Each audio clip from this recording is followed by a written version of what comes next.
is we have for one dimensional for 1K, I say we have 10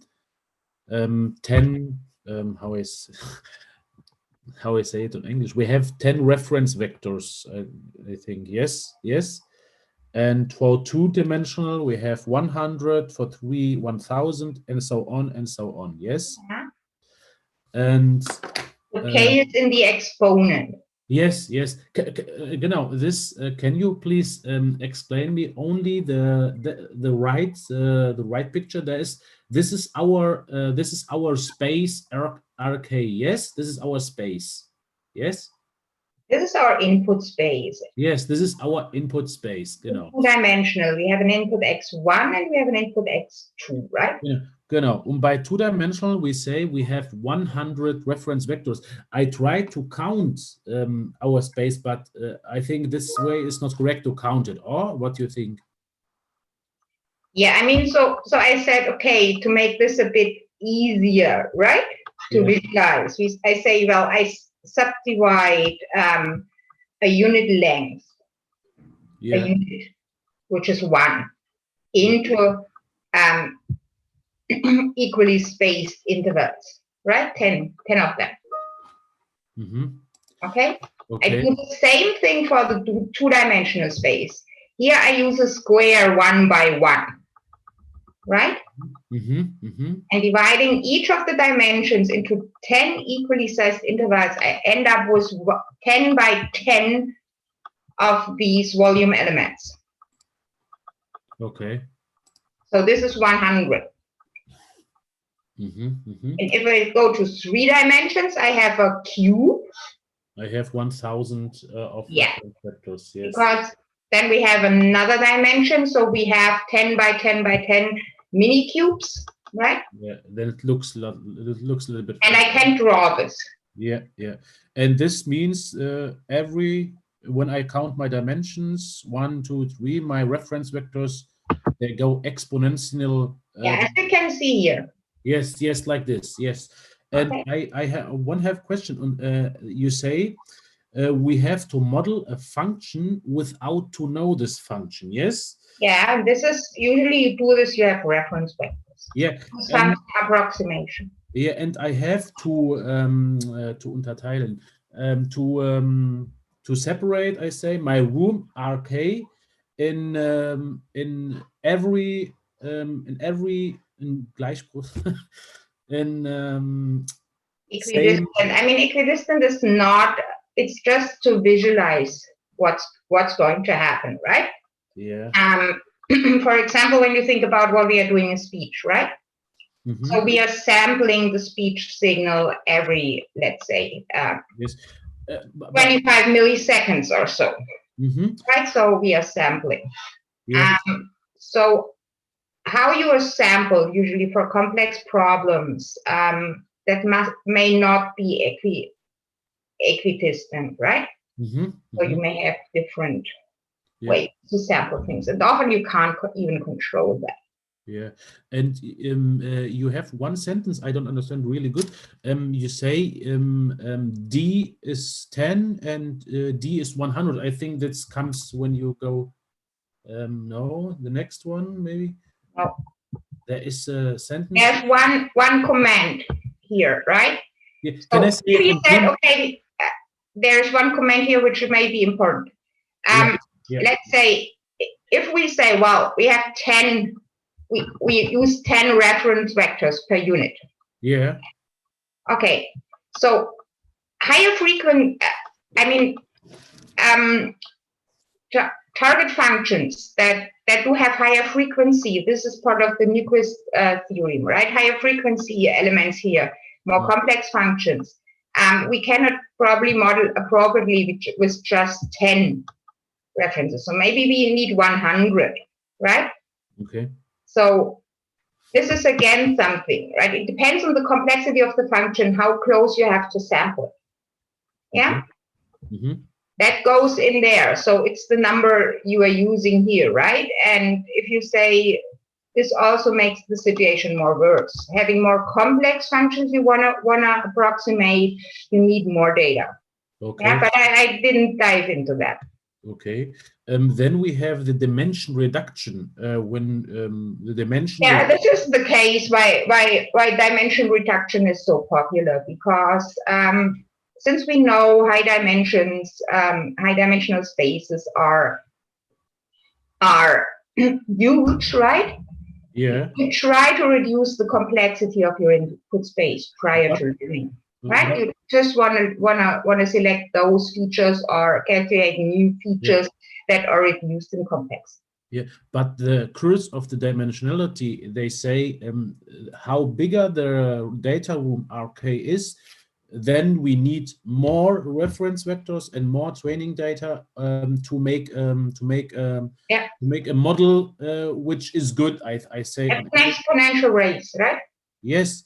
That means for me, it's better when our dimension, it's not too big. It's correct. The lower the dimension of the input space is, the better you can sample it. Okay. Thank you. Okay, thank you. For practice. Are you at Google, right? Gathering all the data. Yes. Okay. So there are applications domains where there is a lot of data available, right?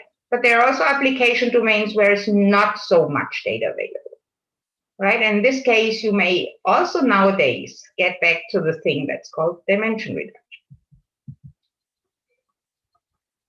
Okay, the next thing was the universal approximator or approximation theory, right? Which gives us the theoretical fallback that these multi-layer perceptrons with one hidden layer are basically able to approximate the function. It's nothing to be said about effectivity of the modeling using just one hidden layer. But anyway, so this is, we've done some thinking on. Then we talked about generalization. And this is a really important term in machine learning, because the target of our machine learning efforts is not to model the training data perfectly, right? The target is to get the general rule that's generating data.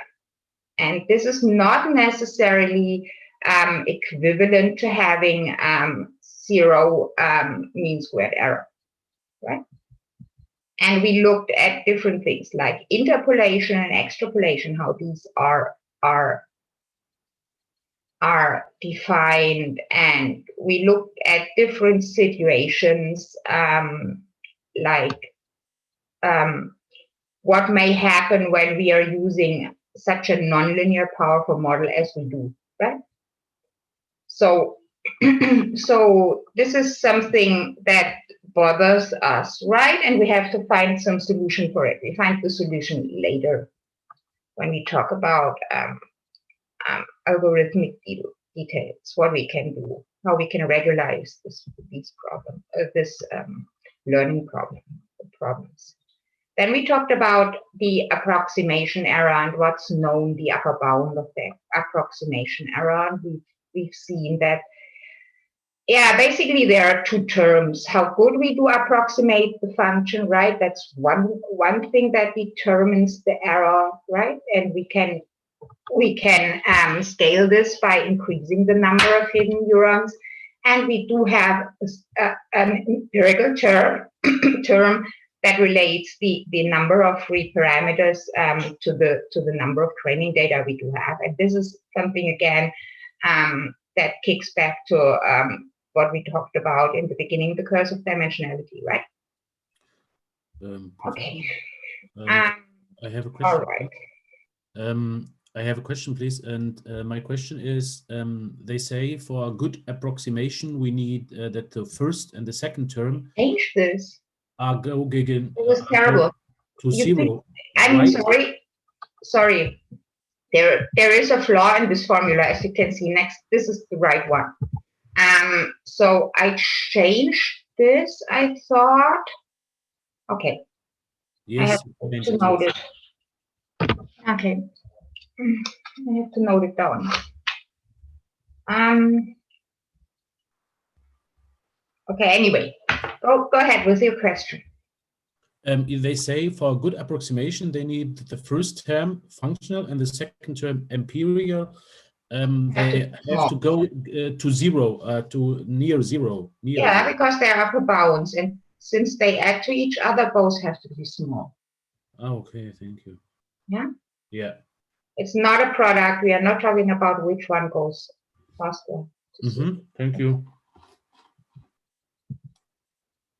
Okay, and then we moved on with the weight space symmetry, right? So that's something that's inherent to the model that we are using. We've done some thinking on that, and then we moved further, and we talked about what's the output of the network if we do regression, and we did some some kind of theory, and again there is something I fixed because this is a double integral, because we have to integrate also over dt if we are integrating over the training data set, right? What we do here, if we take the limits approaching infinite many training samples. Okay, so we moved on, and what we saw is that the network basically learns the conditional probability of the target vector t. That's what we saw, and we looked at two different examples what this does mean. Okay, so why, for example, given this training data set here, why a network trained on this data will come up with this function approximation, right?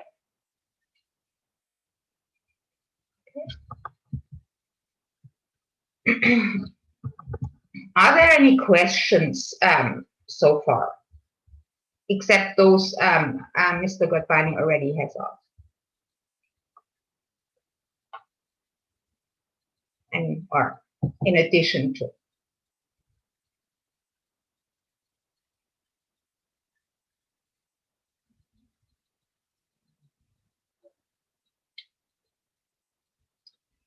If there are no questions, I want to move on. So the next subsection that we are tackling is called learning in the context of maximum likelihood estimation. I'm not so sure. Have you heard about the term MLE, or maximum likelihood estimation? What is it?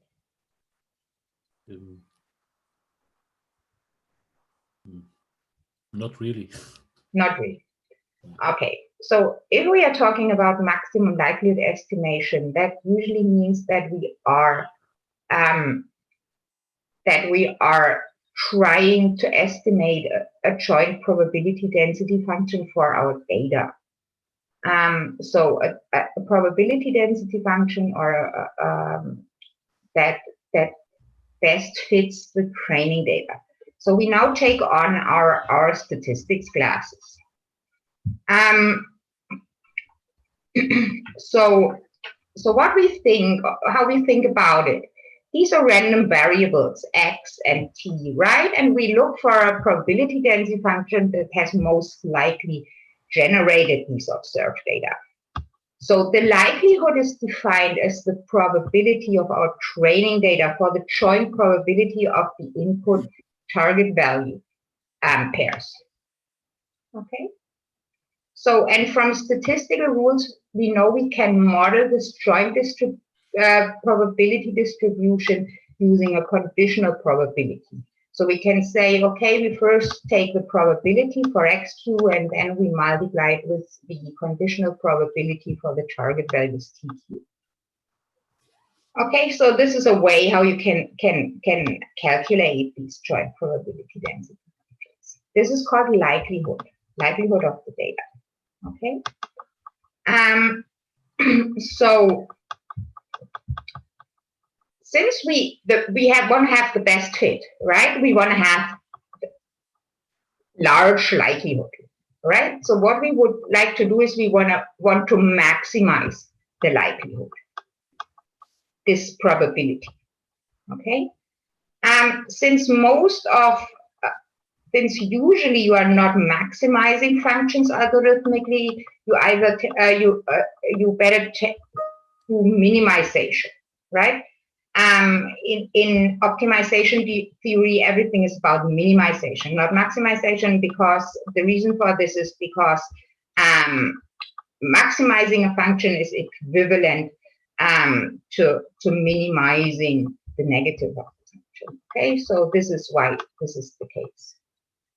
So instead of maximizing the likelihood directly, we are usually minimizing the negative likelihood. And we are not going to minimize the negative likelihood. We are going to minimize the negative log likelihood. Okay? This is not a problem because the logarithmic function is monotonic, so we can do that.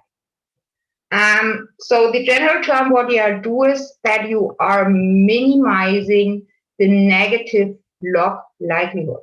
That's what you do.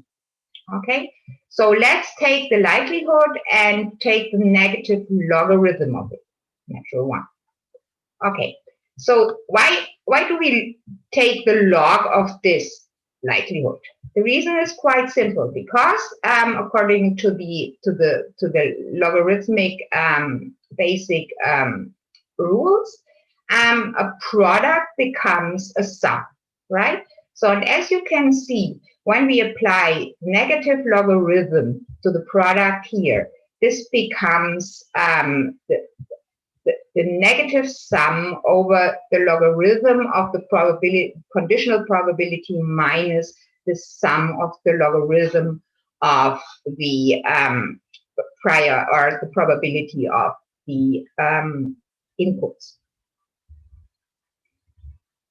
Do you understand?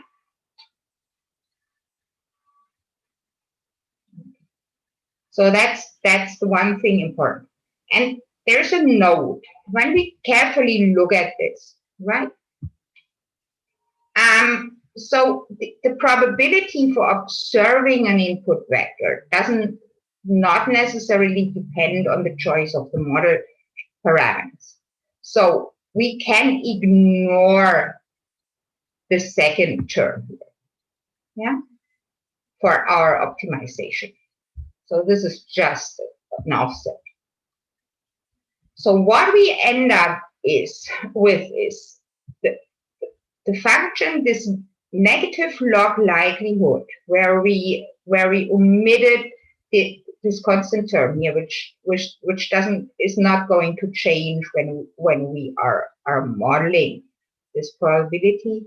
So we are ending up, we have now an error E, which is the negative log likelihood, and which is given by the negative of the sum over the complete training data set of the logarithm of the likely, or of the probability, conditional probability of observing a target value given a training sample XQ. Okay, so this is the central term. This is the thing about it really straightforward,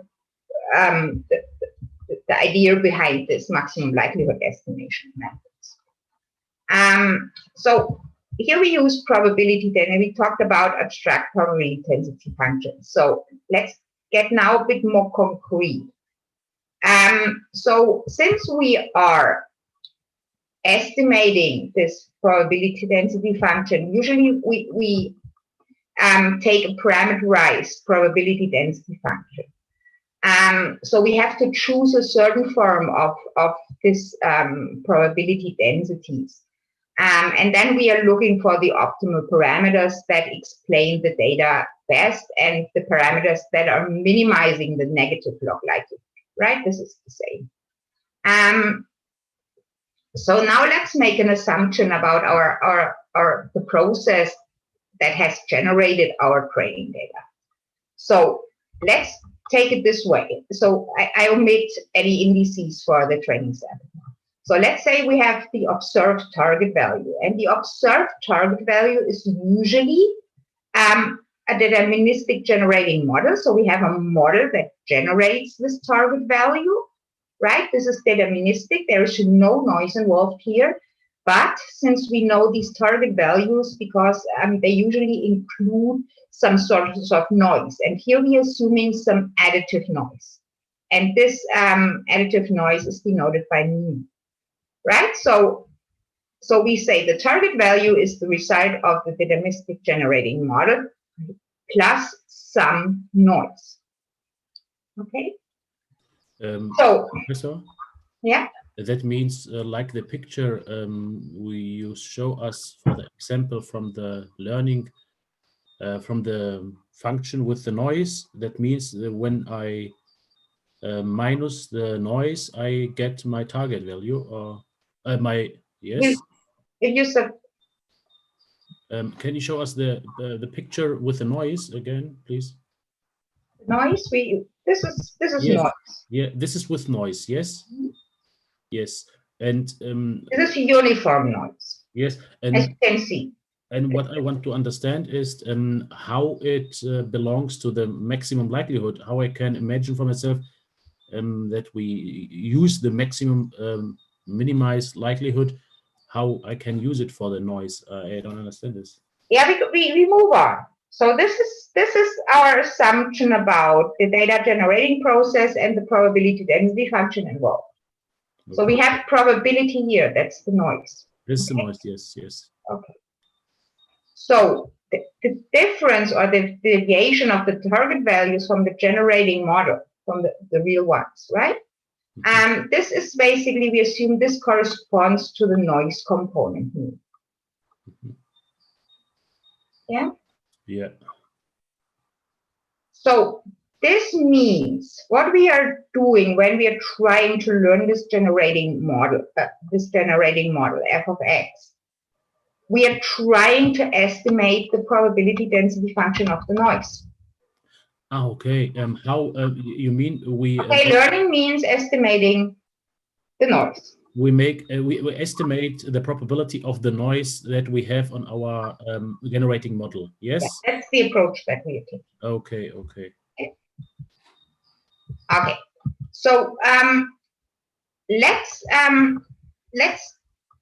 so this is so we are estimating the probability density of the noise in the data.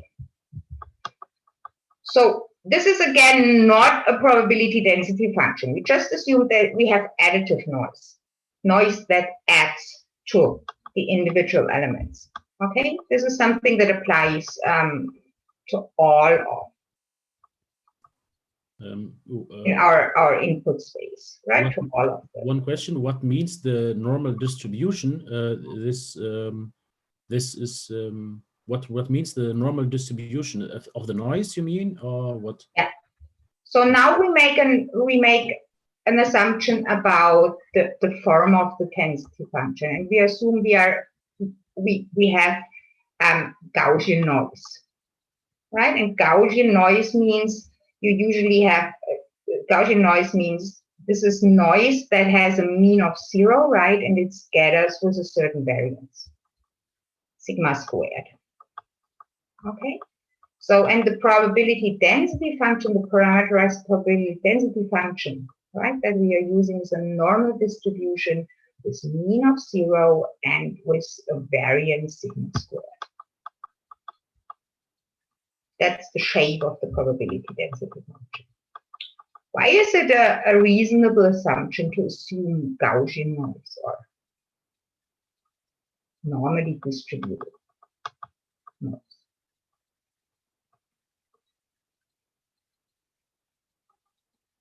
Any idea? Can you please repeat the question? Why does it make sense to assume Gaussian shaped noise, normally distributed noise?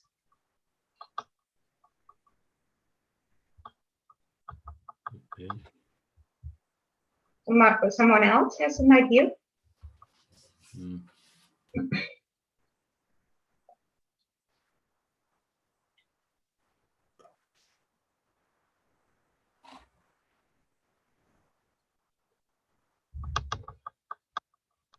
Let's assume you have different noise sources and they all have like a certain probability distribution, and you are adding up all these different probability distributions. What's the result?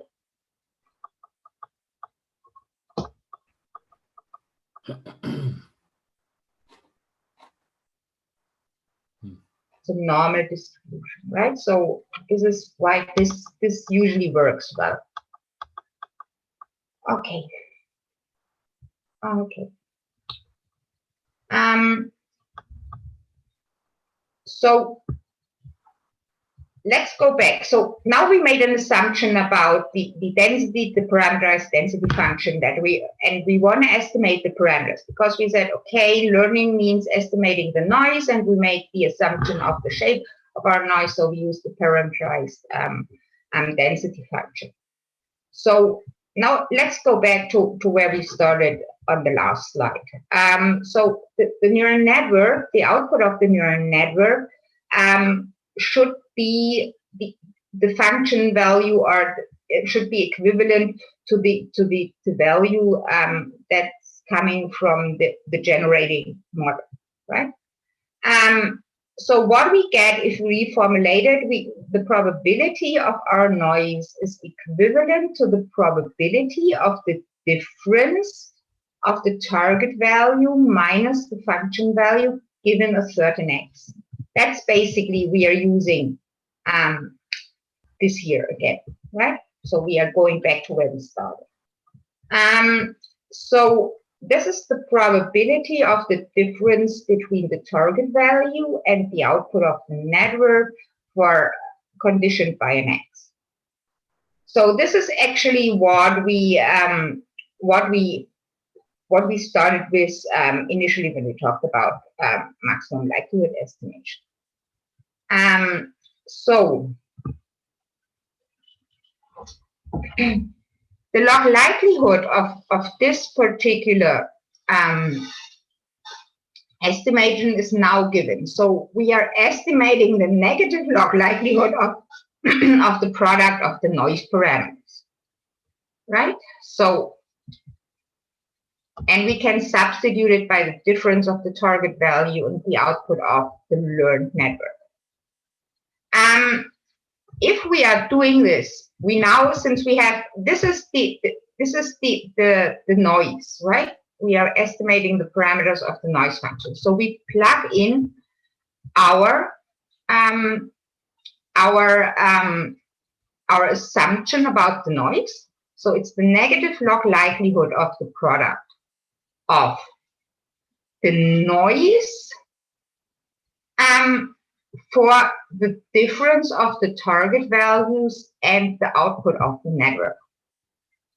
Okay, this is just plugging in difference or the noise term for the difference of the output and the target values. So then we can do a lot of reformulations, right? So there are these dots. I mean, you can try to go through this step by step, but at some point, so here the product becomes the sum of the whole thing.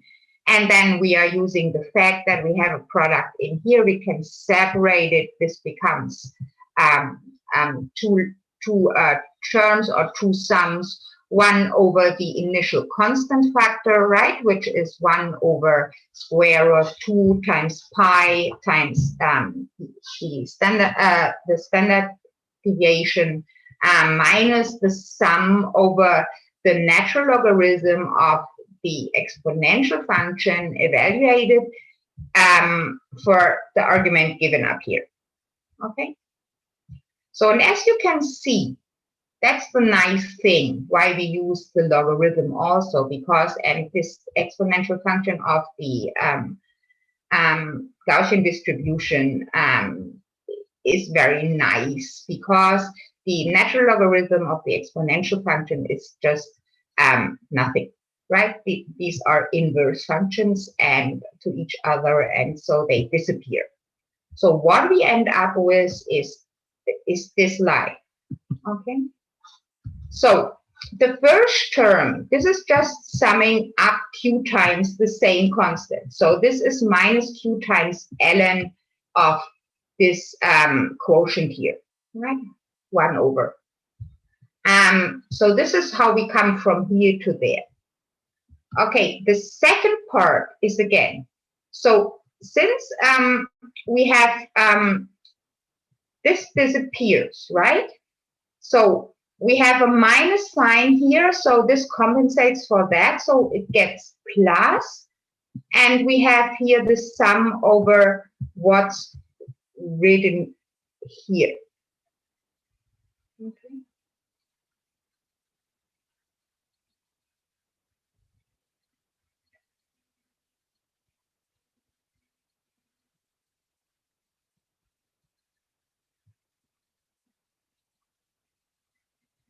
All right. So let's look to the second term. This now becomes the first term. So this is a constant. So this can go before the can go in front of the sum. So we have 1 over 2 times the variance times the sum over the training samples of the difference between the target value and the output of the network squared. And the first term now becomes the second term here, right? So we have minus q times the natural logarithm. And now we can say, okay, square root of 2 pi in the denominator is 2 pi to the power of minus 0.5 times the standard deviation powered by minus 1. So, and again, applying the rules of a logarithm, we end up with the last line.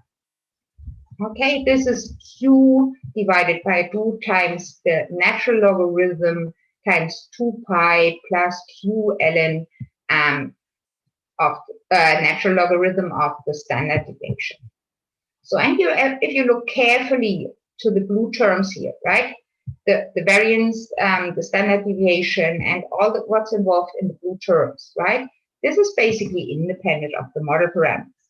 We've seen this already several times. So we get terms in our equations that we cannot influence by changing the weights. Okay, so these are quantities that remain there independent of how hard we're trying to learn. Okay, and this is the reason why usually our error doesn't get to 0, because we have these terms.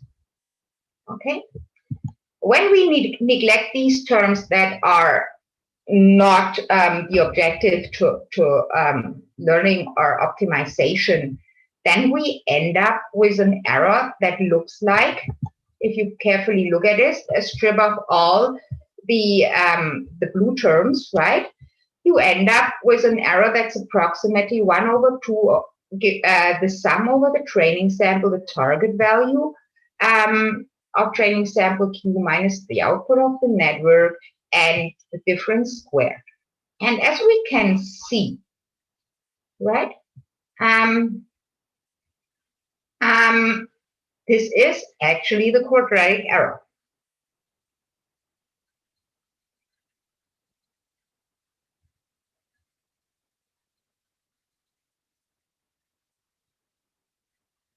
Here where we have not plugged in quadratic error at any point, what we've done so far. So what did we show? We show that minimizing the quadratic error basically corresponds to a maximum likelihood estimation of the probability density function when we assume additive noise. Okay.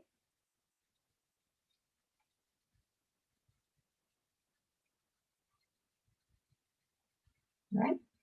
So what we can do with the quadratic errors, basically, we can cope with additive noise of the same mean and variance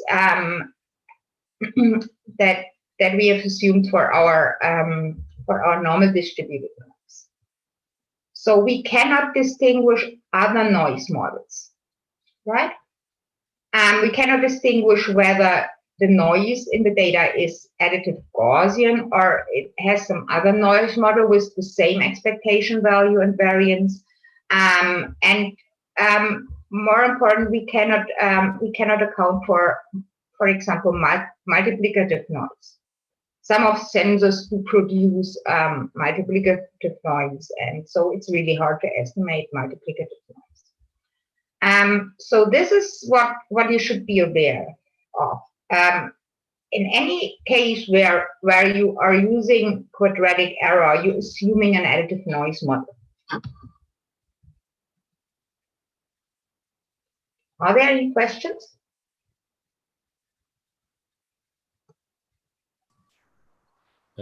Professor, I have one question, and yes, we say that the minimize of the quadratic error is the MLA of our probability density Pn, yes? And why the quadratic error pops out? Yeah. This, the assumption, the maximum likelihood estimation. Yeah. And why we say that our neural network only see the white noise, but other noises they don't see, you know what I mean? You cannot distinguish whether this is Gaussian noise or some other thing, as long as they do have the same expectation. Okay, okay. Standardization. Mm-hmm. Okay. Other questions?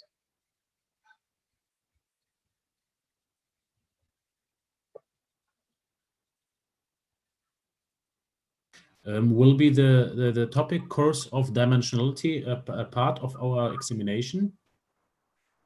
What? The course of dimensionality? Yes. Will be this? This is all part of examination. Okay. That means that we have maybe to draw the reference vectors or something like that, or what do you think it will be important to know? Well, I haven't done some thinking about it. So. Okay. I was right. I haven't done any thinking. Yeah. Okay. So now we're approaching the end of this section, and the last thing we want to look is what's the connection between the network structure and the number of training samples right? So because you mentioned curse of dimensionality, and we said, oh well, the space is growing, right? And it's hard to come up with training samples, especially labeled ones, right? So now let's investigate how the network structure, and network structure in this case means number of free parameters, really relates to the training samples. This is a hard question, right? And if there would be a good way to answer that, we wouldn't have less of a problem. But we can try to approach this problem, right? And so we try to approach this problem with investigating a complex worst-case scenario.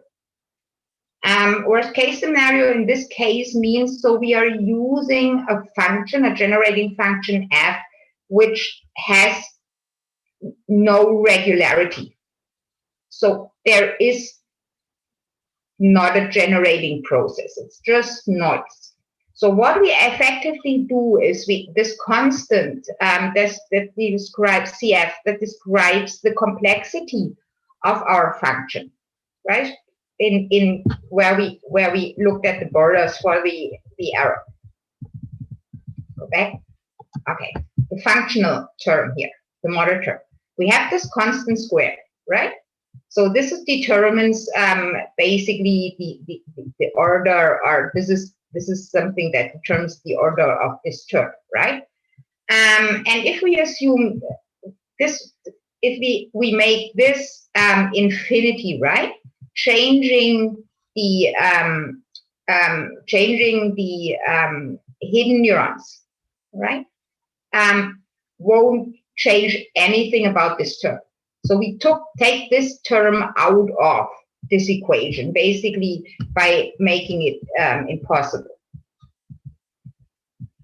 So we can concentrate on the second term, which we only see the influence of the second term. That tells us something about the relation between the number of free parameters and the number of training samples. So we are exploring just the influence of that term.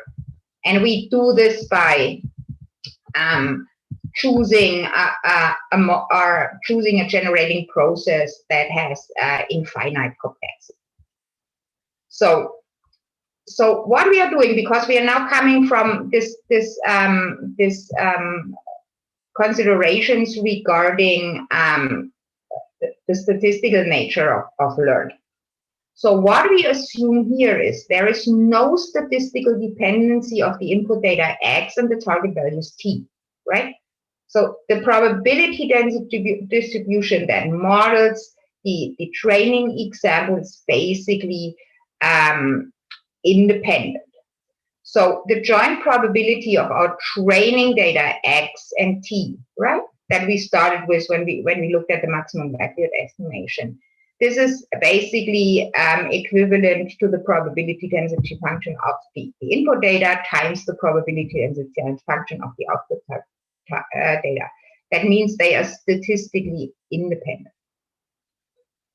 And what do we use for that? For the input data, or we are using to model these two distributions, we are using continuous uniform distributions. Though these are this density or probability density functions that are defined on an interval between A and B, right?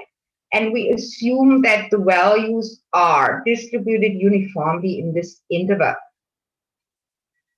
This is a uniform distribution. The probability density function of the uniform distribution is depicted here on the right-hand side. So the probability of a value X is 0 outside of this interval, and the probability of individual values in this interval is given by 1 over B minus A, right? So we have uniform probability across the interval. And the first and the second moment, right, the average and the variance of this distribution are defined, the mean value or the average value is defined by A plus B divided by 2, right? So that's the mean value, and the variance is given by B minus A squared divided by 12. Why 12? So this is this is how this is called calculated. It's the expectation value of the variable, right, minus the average squared. That's the definition of the variance, right? And you have to calculate it for this distribution. Mm-hmm. Okay. Then you come up with this. This is usually included in your formula. Yeah. Okay. Yes. Because nobody really asks why the mean value, how to calculate this. Okay. Mm-hmm.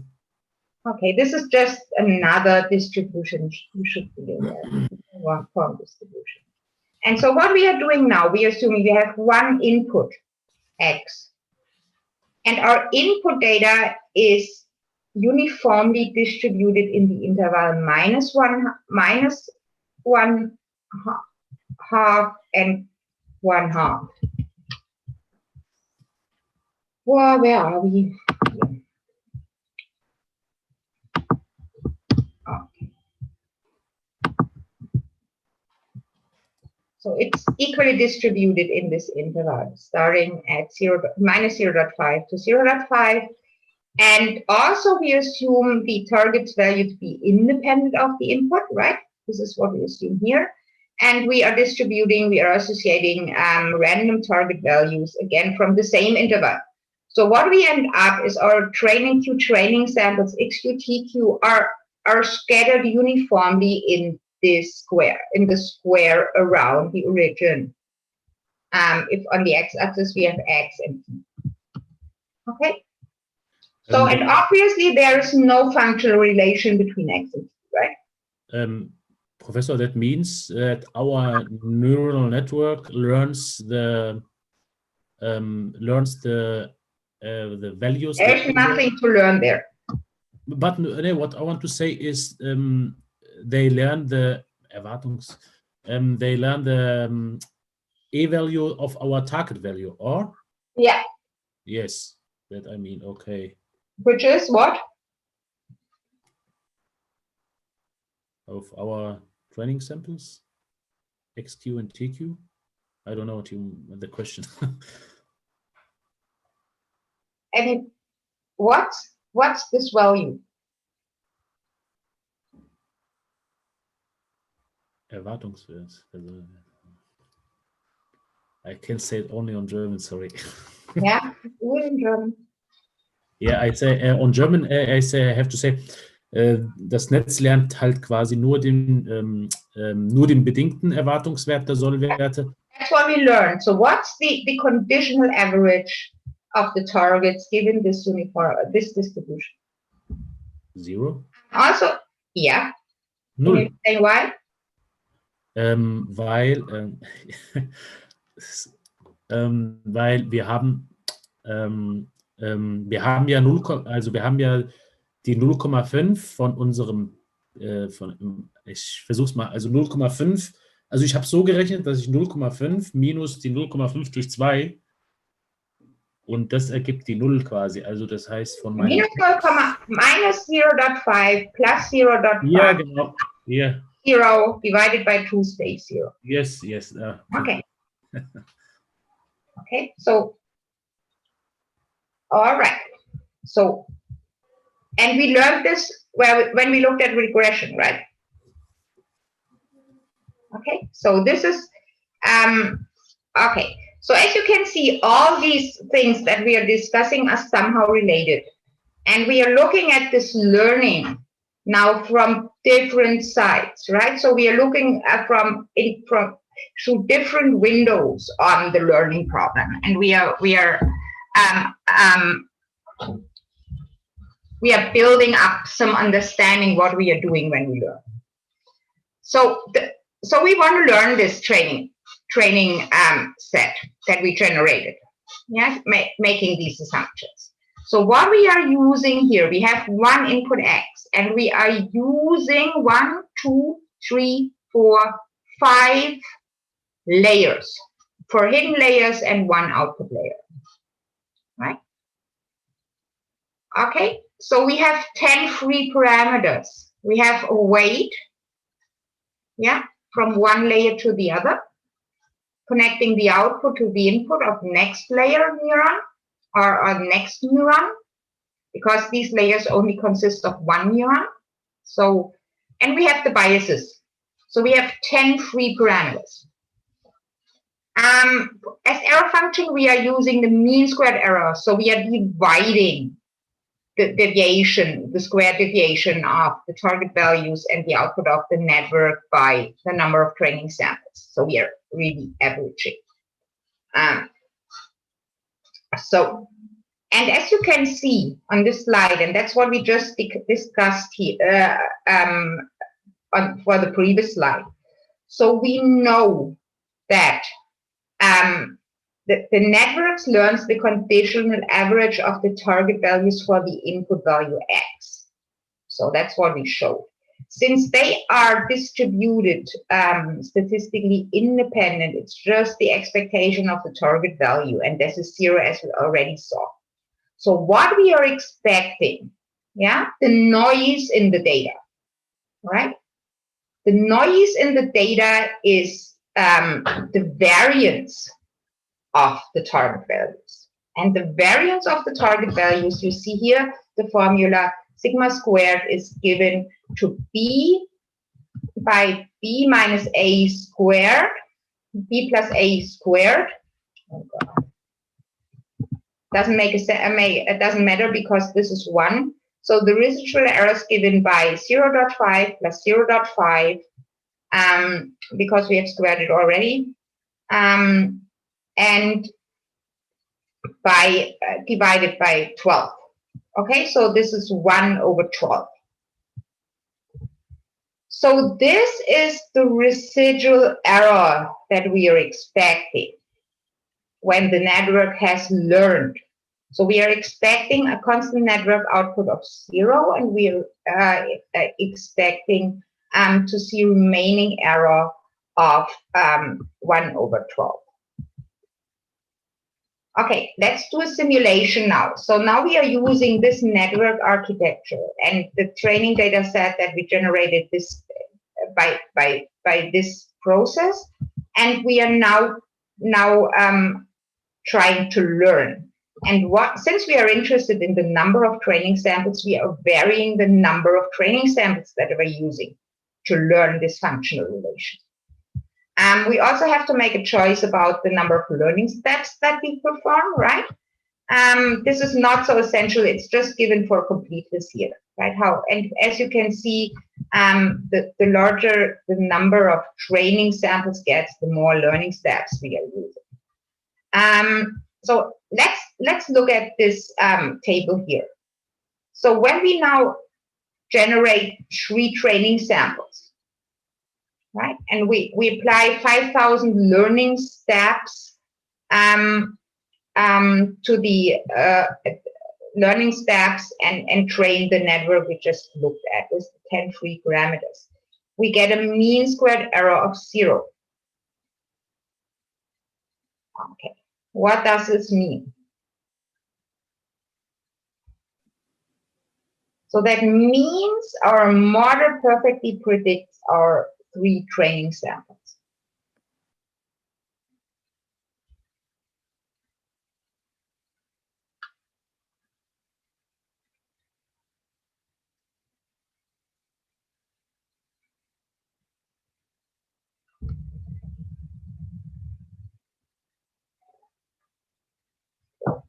Start thinking about it. Okay, we slightly increased the number of training samples. We now use 5. Again, the mean squared error that we do see is 0. Okay, so in this case, using 3 and 5 training samples, we have fewer training samples than we do have free parameters. Okay, so as soon as we start to outnumber the number of free training samples, of training samples, the number of free parameters by training samples, right? We do see we get a residual error, right? This is at this point, for 50 training samples, we get a remaining error of 0.066. Okay. Okay. When we increase the number of training samples, like doubling the number of training samples now to 100, we get a residual error of 0.072. And when we use 1,000 training samples here, we are getting 0.084, and this is roughly the variance of our target values, right? 1 over 12, which is 0.0833. Professor, I understand that when we have more training samples, the mean squared error, it goes up. Yes, but I still don't understand why we don't have by 5 training samples and 5,000 learning steps, where we have the mean squared error of 0. That belongs only that we have less training samples, or that have another explanation? That has the explanation is, I mean, basically having fewer training samples than free parameters. So the model is so flexible, it can curve through these training examples without learning anything general. Right? It just says, well, I'm remembering. I have enough free parameters to remember these key training samples. This is as soon as you are exceeding the number of free parameters, the model probably can no longer do that. Yes. Okay. It depends on, right? But we know basically there is, I mean, there is no generating process. It's just noise what we look at, right? Yeah. Okay. So, and as we know, so let's look here. This is okay. So this is basically what we are expecting to remain, right? Blue parameters. Yeah. Yeah. The blue stuff here. And this is basically the variance of the target values. I have a question. Yes? For more training example data, for example, if I have 5,000 training data, yeah, the MSA error will remain the same. Yeah. Will converge to the covariance value, right? Even closer, but this is already quite close. Okay. The last 1,000.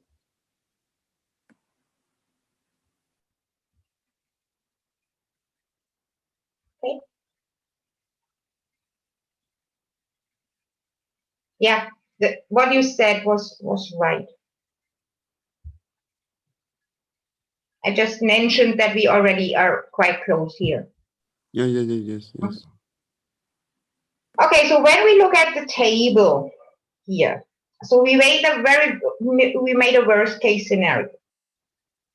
Or we looked at a worst case scenario. And in this case, what we see is as soon as the number of training samples approaches 10 times the number of free parameters, as the case here. We have 10 free parameters, we have 100 training samples.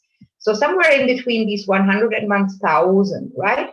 We are at a point where we do see what we expect. A residual or an error, mean squared error, given or mean squared error that's equivalent to the variance of the distribution of target values that we plugged in. Okay.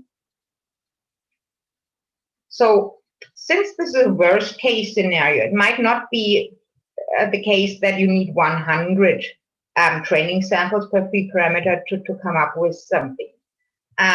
So I would say to be on the safe side, you should look for training corpuses or you should balance training corpus and network size to have roughly 10 training samples per free parameter or free weight parameter in your network.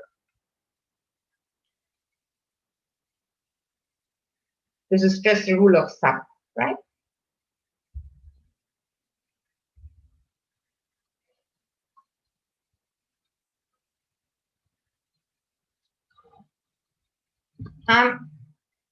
Are there other questions remaining? Because we are now at the end of the structural considerations.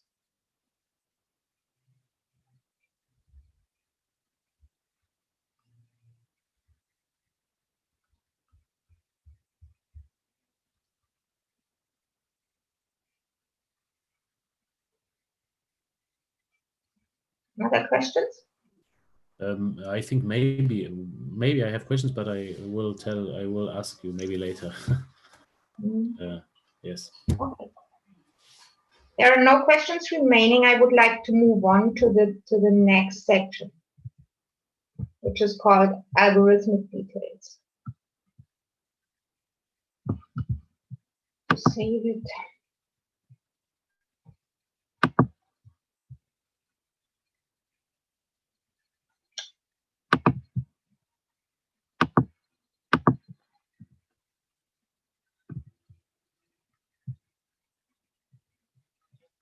Okay. Okay.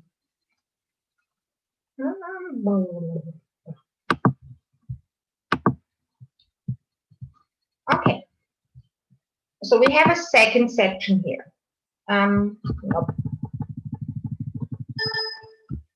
5.8. This is called algorithmic considerations. So in the previous chapter, we basically looked at structural things that are associated with this kind of function approximation that we will do. So now we look at the algorithm that we are using, the backpropagation algorithm, and some important concepts that are related to understand the backpropagation, or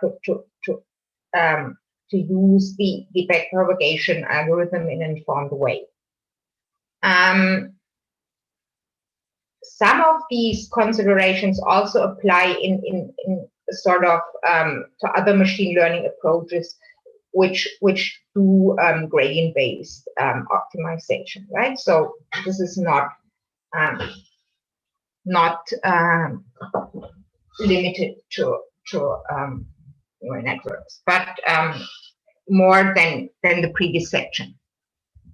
So we are starting to revisit the error backpropagation learning algorithms. We now talk a bit deeper on what gradient-based learning means. We look at these spectra of online versus batch learning. Which goes over mini batch learning, and so we look at what this is all about. We talk a bit about how to initialize weights cleverly. We talk about a regularization technique that's called cross-validation and early stopping, and we look at the learning speed of individual layers.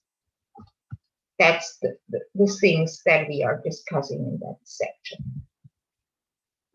So let's go back to error backpropagation and remember what we are doing. We are doing a forward pass with our network.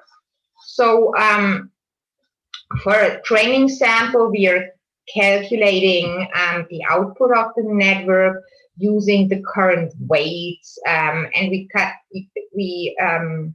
we termed the weights in the hidden layer W and the weights in the output layer V.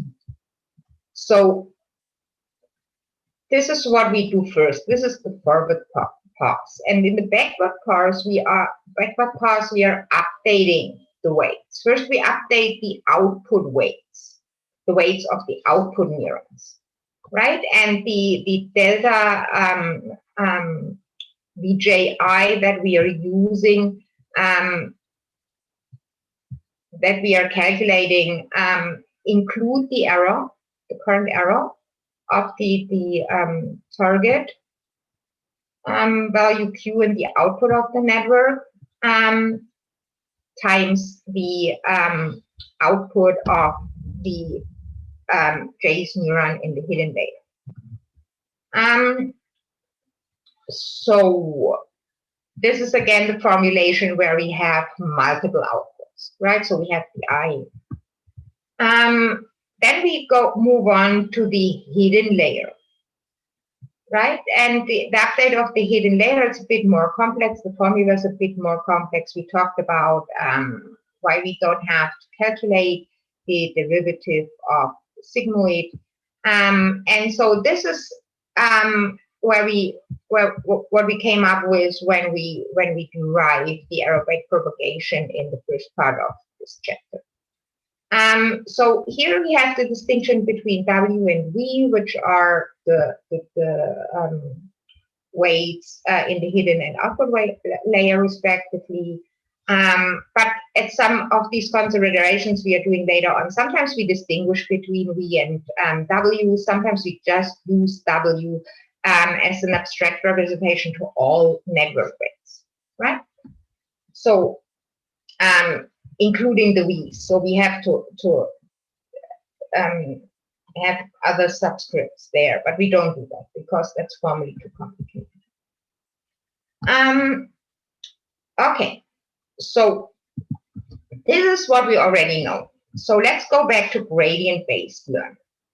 Because these deltas are the partial derivatives of the error function with respect to the weights, the negative gradient. Right? So, and let's now go back to gradient-based learning and how we can think about gradient-based learning. So these gradient-based, so gradient descent in its vanilla form is the so-called first-order iterative optimization method to find local minimas of a multivariable differentiable function. Okay, so this is the first thing. First order means we are just using the first the partial derivatives of the function. We are not using higher order derivatives. And iterative means it's calculating the solution step by step. So first, compared to second order methods, because the first order methods only rely on gradients. The second order methods, they usually try to approximate the Hessian matrix, which is the second order derivative of a multivariable function, right? So calculating the Hessian matrix is, for practical cases, impossible. So there are clever methods how we can approximate the Hessian matrix, especially when we are doing iterative methods. So if we are using the vanilla first order gradient descent that we derived, so what we do is to find the local minimum. We are starting at some point, and then we are taking steps proportional to the negative of the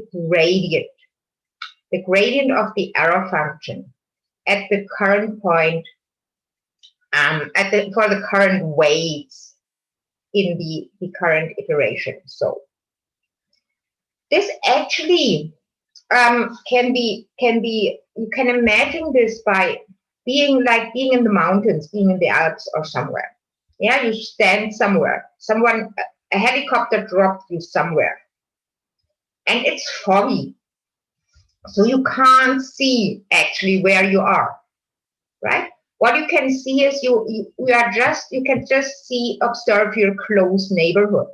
You can see where it goes up and where it goes down. Okay? So given this situation, you're stuck here, it's foggy. And the only thing we can do to get down to your hotel in the valley, probably, which is somewhere deep in the valley where the villages are located, right? The only thing you can do here, the only rational thing is you can go downhill, right? So you move towards the direction where it goes, where there is steepest descent. Okay? And you are hoping that this will be the direction which eventually leads you into the valley.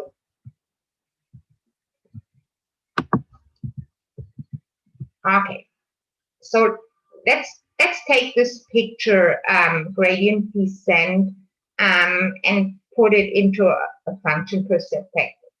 So these methods are local methods because you don't see the complete Alps, and you exactly know what your route is. So these are local methods because you're just seeing your local surrounding of the error surface. So this implies, since you don't have a map of the whole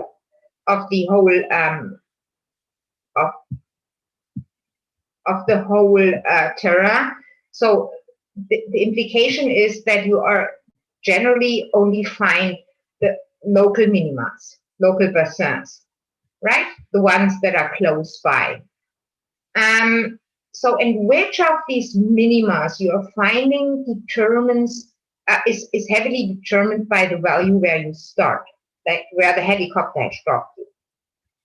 Okay, so let's look at this figure here, and this is now a bit of this is important because the drawing here indicates that we have one weight, W, right? The curve is the error for different choices of weights, right? So this is the error surface. In this case, it's just a function of the weight. The error is a function of the weight. And as you can see, when we talked about gradient descent for the first time, we talked about it in the context of the ADA line, the linear model, right? And in this case, I said, well, this is a convex function which just has one minima and there can't go anything wrong, right? So you will end up in the minimum because you don't have local optimas. If we have more complex, complex models like multivariate perceptrons and more complex data sets, these error surfaces are heavily curved. So in some cases, they are really, changing the value quite heavily over a short distance. So you have lots of these small percents here, right? And as you can see, this function at which we are looking here, this has a global minimum, which is the blue one, right? And it has two local minima. And depending on where you start, right? For example, we look here at the red trace. So this is our initial weight, W0. And now we are going down. We are descending into the percent step by step, right? Updating the weights. And the optimal weight that we are, the optimal weight that we are finding here is the minimum of the error function here. So gradient descent, the gradient is here 0, so we get stuck here. So this is the optimal weight that we are getting when we start here. On the other hand, if we are starting here and moving down, we are ending up here. So this will be the weight that we are getting. And as you can see, as you compare the error that's associated with these different optimal weight vectors, this is different. The red one is higher than the blue one. Okay.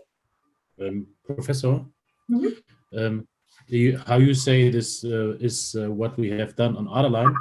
And my question is, when I look at this error function, yes, and my aim is that to reach the optimum, yes, and the optimum maybe is the blue one, like you say, this is the optimum. But at least in this range we are looking at, it's the lowest.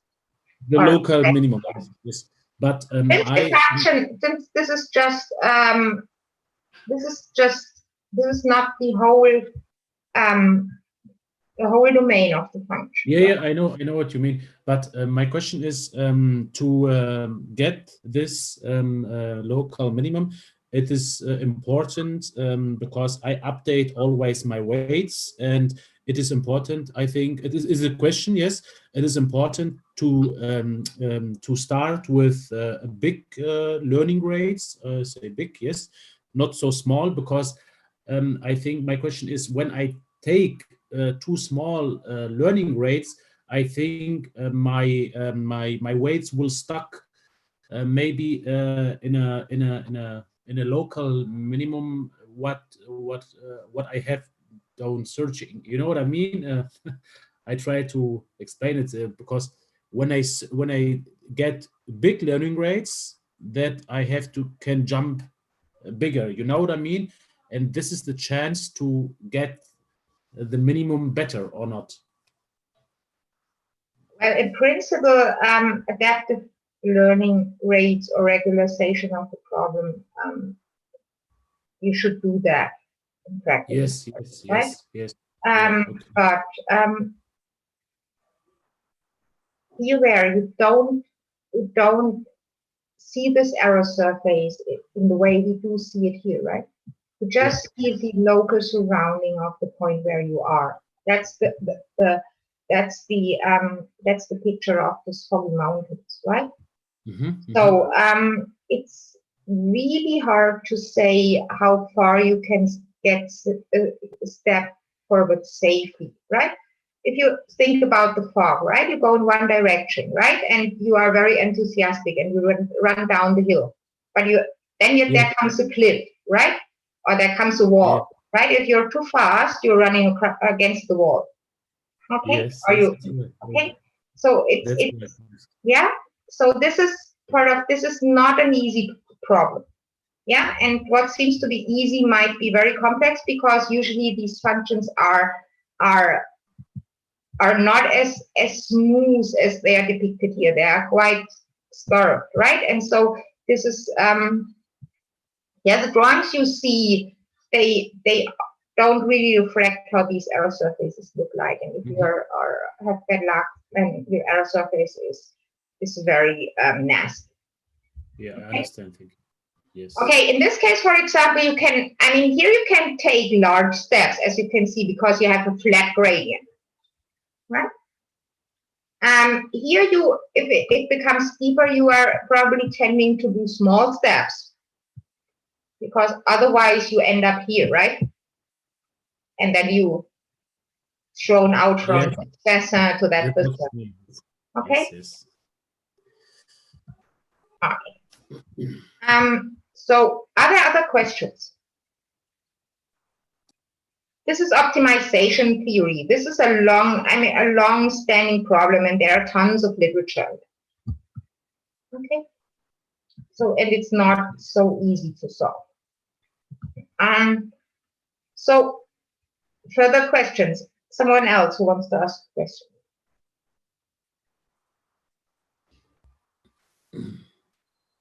Okay.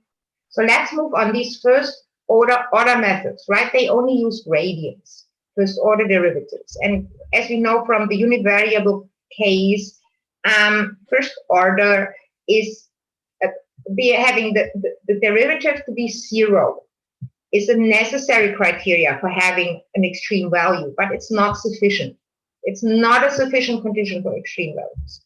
So usually to decide whether a certain point with a gradient or with a derivative of 0 is an extreme value or something else, you have to look at the second order derivative, right? And so what can happen with these methods? The implication is if we have first order methods, there is no way to distinguish whether, for example, we got stuck on a plateau. So we have a gradient of 0 and we are not in a bassin, but we are still on a sort of plateau like here. Right? So this is, in this case, for the minimum, we do have a positive definite second order derivative, Hessian matrix. But if we are on a saddle point or a plateau like here, we do have we get information from the second order derivative. It's 0, and this compares to what we know from calculus from functions with one variable. Okay, so the first order method, the plain ones, the naive vanilla-based method, they have problems. They are prone to these problems that they tend to get stuck on plateaus. So, for example, there are a lot of methods how we can overcome this problem. One of is to use second order methods that are just spending more effort on approximating second order derivatives, so they can make an informed decision on whether move on or this is a plateau, this is a minimum, or there are also methods that you can use, which is called the momentum term, which considers the derivatives from previous iteration steps and regularizes the learning progress here. So using a momentum term, for example, you get a smoother descent and you get faster convergence. Right? Okay. So this is basically the thing with the gradient-based methods. There are, I mean, for example, when you look at, you have the link to the deep learning book from Goodfellow. He spends pages over pages on these methods, how you can make this gradient-based methods work efficiently. And if you're interested in, you can dive into these chapters and see what can be done. Okay, because this is basically optimization theory, which is not only connected to neural networks, but many, many other methods that do optimization. We don't really dive deep into it. Okay, just be aware of it. I mean, these are this is what we are trying to do, and as you can see, there are problems, right, that we have to take into account. Are there questions now? Because this is the gradient-based stuff.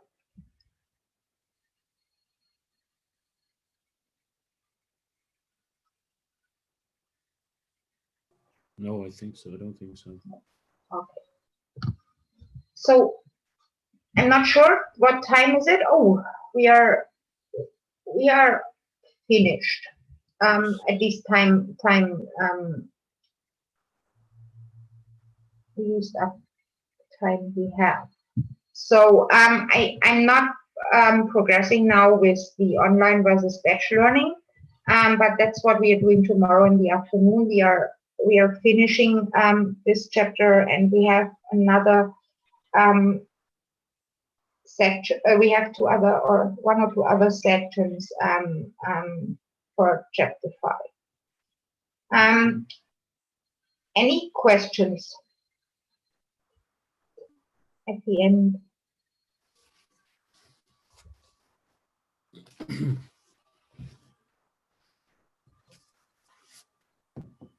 Are you still listening? I mean, I'm not so sure.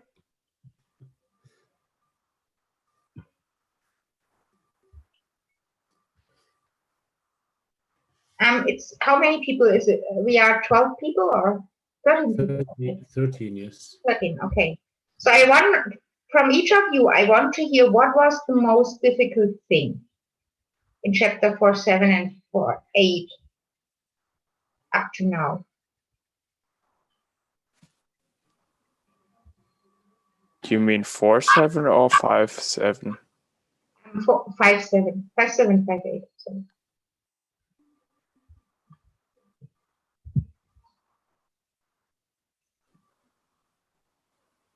Was mich betrifft, es gibt viele Informationen und bis jetzt habe ich den Zusammenhang oder ja, ich brauche vielleicht noch Zeit, um das zu lernen, um das zu verstehen, was alles da erklärt wird und es war einfach zu viel. Ja. Yeah, that's what I meant. I mean, you usually need, I mean, this is nothing, this is not one-shot learning. You don't go through it once and then you say, well, got all of it. Yeah? Yeah. So you have probably reiterate the stuff.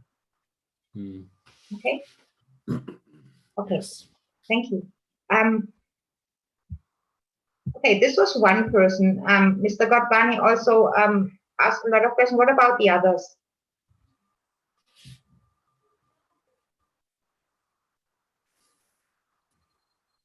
Mr. Corinne? What's your feeling? Well, I think I got the basic of most of it, but to be really sure, I have to repeat all of it, of course, because in the first link, you don't really get all of it. Have you started already to look into the literature?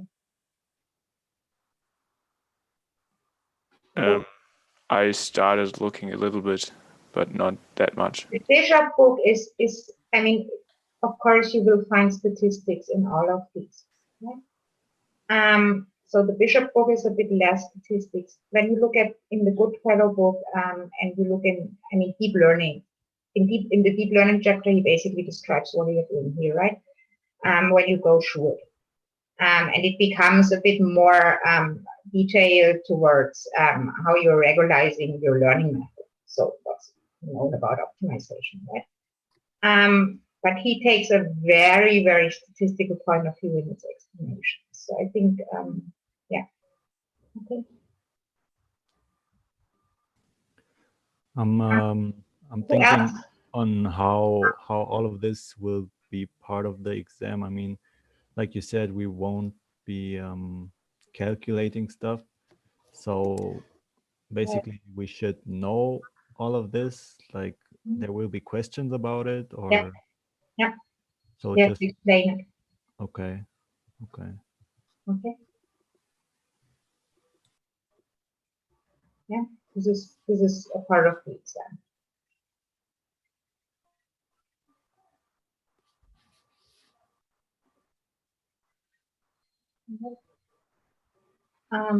This is part of the exam. This is probably 1/3